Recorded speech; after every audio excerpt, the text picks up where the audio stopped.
Bonjour, aujourd'hui une réflexion sur la parashat Lech Lecha, qui est la grande paracha, puisque Dieu dit à Abraham, promet des patriarches, quitte ta famille, quitte ton pays, quitte ta culture pour aller vers une terre que je t'indiquerai.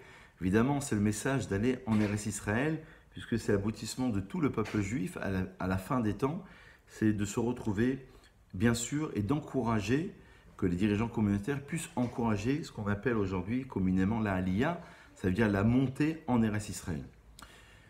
Lech Lecha, le Rav Hirsch d'Israël en Allemagne, explique que c'est le fait de partir, d'aller vers soi. Alors, Lech Lecha, au-delà du fait de partir dans la première lecture, il y a une deuxième lecture qui est d'aller vers soi, vers son identité, vers sa personnalité. Pour pouvoir se réaliser, il va falloir que l'homme et la femme puissent se comprendre, puissent se pardonner, puissent s'aimer. Et je vous renvoie sur les cours que nous avons donnés sur le couple, apprendre à s'aimer, apprendre à se respecter. Donc passer par une forme d'introspection. Et cette introspection, elle va être extrêmement importante parce qu'elle va pouvoir permettre à l'être humain de pouvoir se connaître, de pouvoir connaître ses capacités. Troisième lecture sur Lech Lecha. D'après le Zohar, Avraham, c'est l'esprit, il faut bien écouter jusqu'au bout, l'esprit de la Neshama, alors que Sarah, c'est plutôt le corps. C'est-à-dire que quand une âme vient sur terre, elle vient pour se réaliser.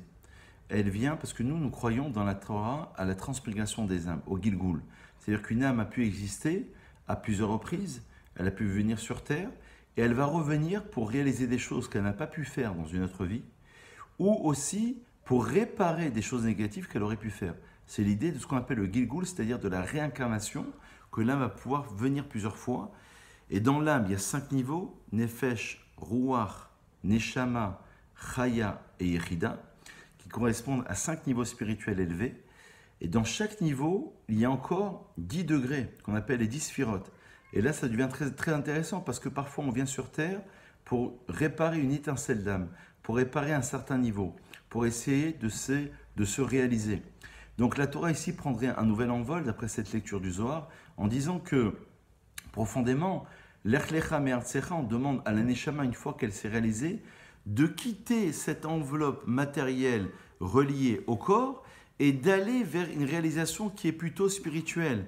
Et donc, il va falloir se débarrasser de l'enveloppe matérielle, de l'enveloppe corporelle, pour aller vers son identité. Et d'ailleurs, Avraham, dans la Kabbalah, dans la mystique juive, représente le rayon de lumière, parce qu'il y a un long midrash dans Bereshit Rabbah qui dit que au début de la création, le monde était tohu et bohu, il y avait l'obscurité à la surface de l'abîme, et ensuite Dieu dit que la lumière soit, et la lumière fut. Et le midrash, bien connu, dit que les 4 expressions de tohu, bohu, au moment de la création du monde, obscurité et abîme font allusion aux 4 exils. Donc déjà en amont, on avait déjà la considération des 4 futurs exils. Mais il y a plus que cela. Le Midrash dit que ça fait allusion aux générations de Caïn, qui va fauter, qui va tuer son frère, à la génération de Sodome, du Maboul ensuite. Et Vayi Or ferait allusion, et que la lumière soit et la lumière fut, à Avraham Avinu qui va apporter la lumière dans le monde. Évidemment, la lumière spirituelle. Donc vous voyez combien ce Avraham va être le père des nations, va être l'homme qui va réaliser, va être l'homme, pour retenir une idée pour nous, qui va apporter la lumière dans le monde et qui va apporter cette conviction de pouvoir combattre l'humanité, puisque on croyait au polythéisme, à partir de maintenant, il va falloir croire au monothéisme.